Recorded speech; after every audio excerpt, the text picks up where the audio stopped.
क्या आपने कभी सोचा है कि लैब में बैठकर भूकंप पैदा किया जा सकता है?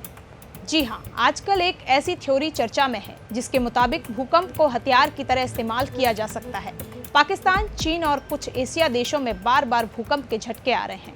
गौर करने की बात यह है कि ये सभी देश भारत के खिलाफ हैं। ऐसे में सवाल उठ रहा है कि क्या ये भूकंप प्राकृतिक है या इसके पीछे कोई साजिश है। इन सवालों के बीच सिस्मिक वेपन थ्योरी सिर उठाने लगी है।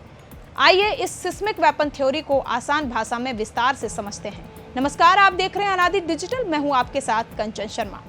क्या आप जानते हैं सिस्मिक वेपन थ्योरी क्या है? आइए आपको बताते हैं कि ये थ्योरी क्या है।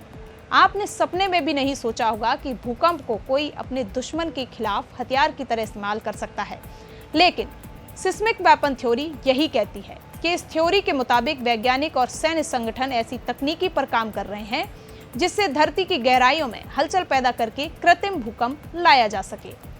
यह थ्योरी सबसे ज्यादा चर्चा में तब आई जब अमेरिका ने अपने हार्प प्रोजेक्ट की शुरुआत की। अब आप कहेंगे ये हार्प प्रोजेक्ट क्या है? तो इसका मतलब है आसमान में छेड़छाड़। 1993 में अमेरिका ने अलास्का में high frequency active auroral research program HAARP शुरू किया। इसका मकसद था आसमान के ऊपरी हिस्से यानी आयनोस्फीयर को समझना, जो सैटेलाइट और रेडियो सिग्नल के लिए बहुत जरूरी है। इसमें अमेरिकी सेना और डिफेंस एजेंसी की फंडिंग है। लोगों को शक होने लगा। कुछ लोगों ने कहा कि हार्प की मदद से भूकंप पैदा किए जा सकते हैं। 2010 में हैती में आए भूकंप के बाद वहां के नेता ने तो सीधे अमेरिका पर इल्जाम लगा दिया कि ये उनकी साजिश थी। ईरान और वेनेजुएला ने भी ऐसे ही आरोप लगाए। लेकिन क्या ये सचमुच मुमकिन है? क्या भूकंप लाना इतना आसान है? इस पर वैज्ञानिकों का कहना है कि हाई पावर रेडियो वेव्स या धरती में गहरी खुदाई करके टेक्टोनिक प्लेट्स में हलचल पैदा की जा सकती है। अगर धरती की कमजोर जगहों यानी फॉल्ट लाइंस को निशाना बनाया जाए तो छोटे मोटे कंपन पैदा करना संभव है, लेकिन एक बड़ा भूकंप लाना अभी इंसान के बस में नहीं है। फिर भी अमेरिका और रूस जैसे देशों ने मौसम और प्रकृति को हथियार बनाने की कोशिश की। अब आप ये सोच रहे होंगे कि ये सवाल क्यों उठ रहे हैं। बता दें, पाकिस्तान के बलूचिस्तान और चीन के सिंजियांग जैसे इलाकों में हाल के भूकंपों ने लोगों का ध्यान खींचा है। ये दोनों ही इलाके रणनीतिक रूप से बेहद संवेदनशील हैं। बलूचिस्तान में अलगाववादी आंदोलन चल रहे हैं और सिंजियांग में मानव अधिकारों को लेकर विवाद हो रहा है। ऐसे में कुछ लोग मजाक में ही सही इन भूकंपों को सिस्मिक हथियार से जोड़कर देख रहे हैं। लेकिन सच्चाई क्या है? क्या ये सिर्फ प्रकृति का खेल है? दरअसल भारत, पाकिस्तान, चीन, नेपाल और अफगानिस्तान ये सभी देश हिमालय टेक्टोनिक बेल्ट में आते हैं। यहाँ दो बड़ी tectonic plates, Indo Australian plate और यूरेशियन प्लेट आपस में टकरा रही हैं।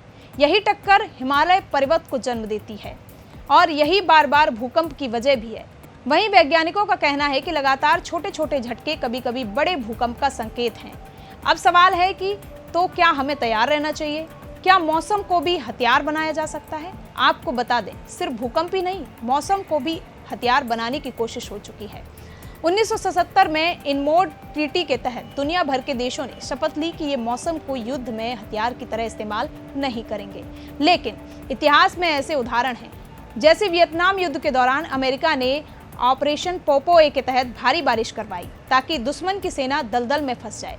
इसके अलावा तूफानों की दिशा बदलने और ओलावृष्टि करने की तकनीकों पर भी काम हुआ। वहीं सिस्मिक वेपन थ्योरी सुनने में जितनी रोमांचक है उतनी ही विवादास्पद भी है। इसका अभी तक कोई ठोस सबूत नहीं मिला है कि कोई देश बड़ा भूकंप पैदा कर सकता है, लेकिन छोटे मोटे कंपन पैदा करने की तकनीक जरूर मौजूद है। फिर भी हिमालय क्षेत्र में बार बार भूकंप आना ज्यादातर प्रकृति का खेल नहीं है। इतना सब जानने के बाद यह सवाल तो बनता है कि क्या भविष्य में इंसान प्रकृति को पूरी तरह से अपने काबू में कर लेगा? ऐसी ही खास खबरों के लिए बने रहिए अनादि डिजिटल के साथ। नमस्कार।